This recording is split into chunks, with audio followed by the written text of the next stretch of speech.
I am Dr. Neeraj Kumar Sinha, an Associate Professor, Department of Commerce, Jamalpur College, Jamalpur. Today I am engaging the class of BCom Part 1, Honors Paper 1, Financial Accounting.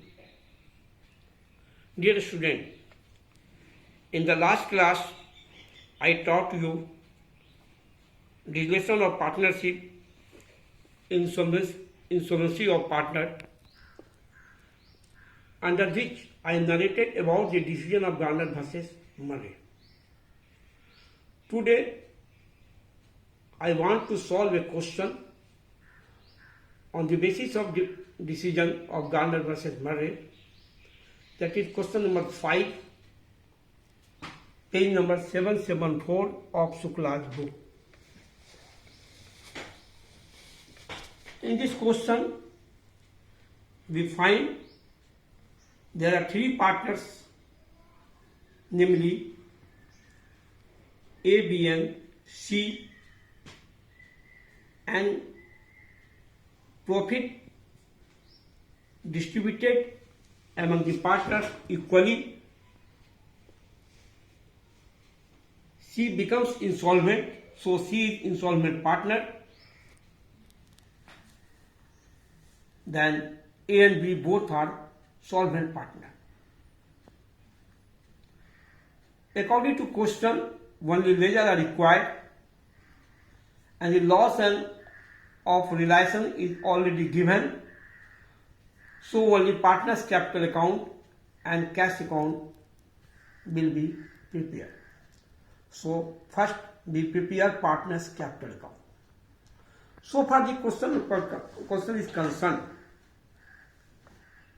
balance of A's capital and B's capital both are given in the liability side, so both balance are credit balance, that is 1,800 and 1,200 respectively will be written in the credit side as by balance B by FD in the column of A 1800, in the column of B 1200.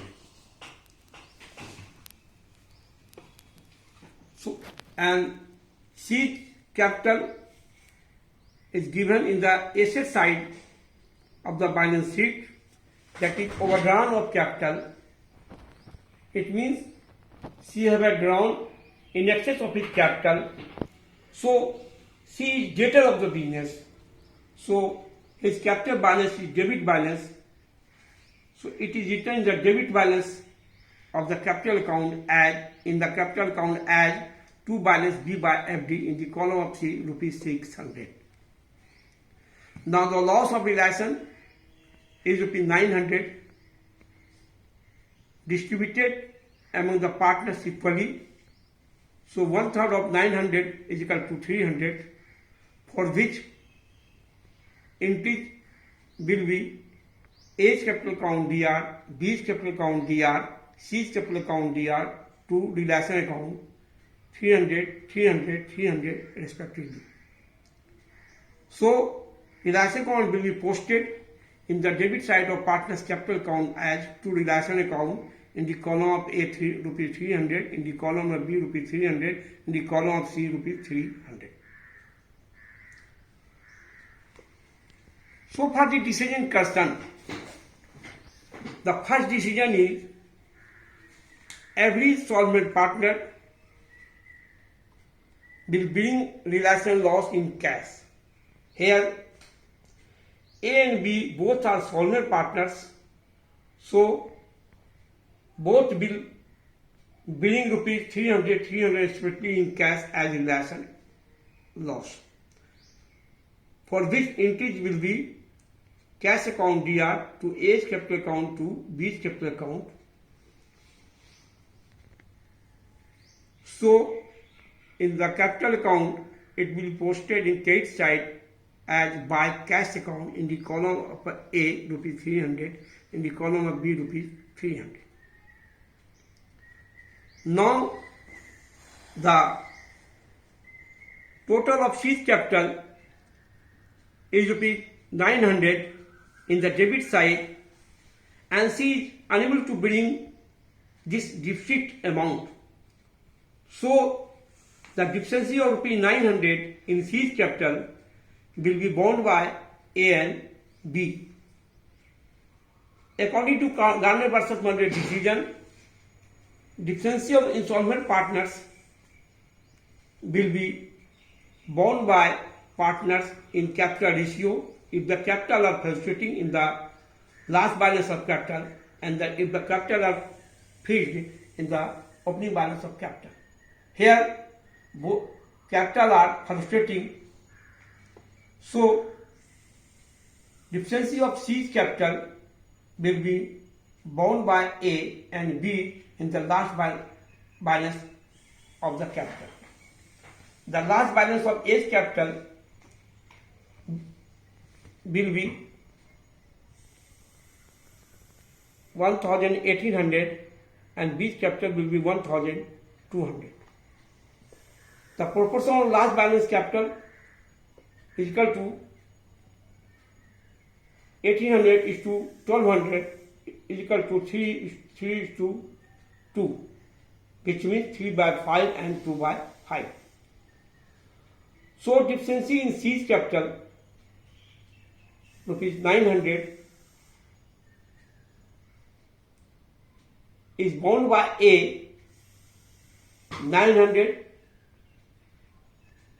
into 3 by 5 is equal to 540, and borne by B. 900 into 2 by 5 is equal to 360, for which entries will be A's capital account DR, B's capital account DR to C's capital account. So in C's capital, A's capital, both will be posted in the credit side as by A's capital account 540, by B's capital account 360 in C's column. Like as C's capital will be posted in A's capital and B's capital in the debit side as to C's capital account in the column of A 540 and the column of B 360. Now the balance of A's capital and B's capital comes to 1260 and 840. So final payment made to A and B rupees 1260 and 840 will be written as to cash account. Now the total of both sides of A's capital 2100, B's capital 1500 and C capital 900. Now we prepare cash account. In the question, balance of cash is given 1500. In asset side, it means it is debit balance, so it will be written in the debit side of cash account as to balance B by FD 1500. And the loss brought by A and B for which entries has been made cash account DR to A's capital account to B's capital account. So in cash account, A's capital and B's capital will be posted in the debit side as to A's capital account 300 to B's capital account 300. The final payment made to A and B rupees 1260 and 840 for which entry is A's capital account DR, B's capital account DR to cash account. So in cash account, A's capital account, B's capital account will be posted in the credit side as by A's capital account 1260, by B's capital account 840. The total of both sides is 2100. Here the total of both sides is equal, so the question made is correct. Thank you.